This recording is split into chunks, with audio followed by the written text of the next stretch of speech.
সবজিগুলো দিলাম। আমি সবজি দিলাম, এখানে বেগুন, আলু আছে, টমেটো আছে, কয়েকটা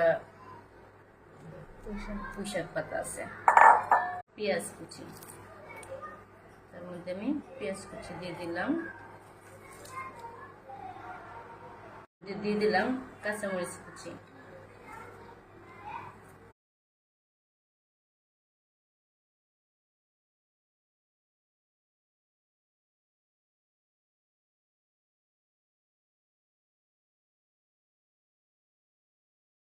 দিয়ে দিলাম পরিমাণ মতো লবণ।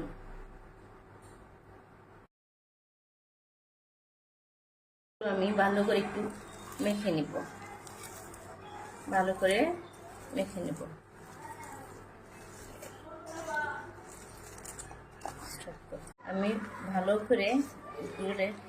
মেখে নিলাম, একদম অল্প হয়ে গেছে। আমি তার মধ্যে দিয়ে দিব পরিমাণ মতো সয়াবিন তেল। তেল দেওয়ার পরে আমি ভালো করে এটারে কেচিয়ে নিলাম। তার মধ্যে আমি দিয়ে দিব এই ছোট মাছগুলো, এই যে ছোট মাছ, এটারে আমি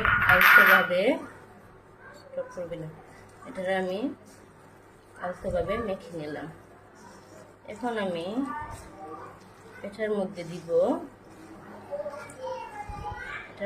এখন দিব হালকা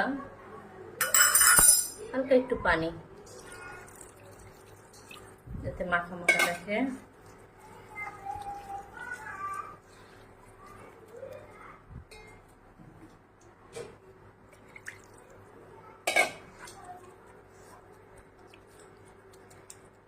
এই মাখাটাকে এটার একদম চুলায় বসে একদম জল শুকায় নেবো। এটা হচ্ছে বিভিন্ন সবজি দিয়ে, পাঁচমিশালি সবজি দিয়ে গুঁড়া মাছের চচ্চড়ি।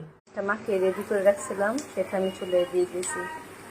এটা একদম ঝোলটা শুকিয়ে নেব, এটা বলে চচ্চড়ি।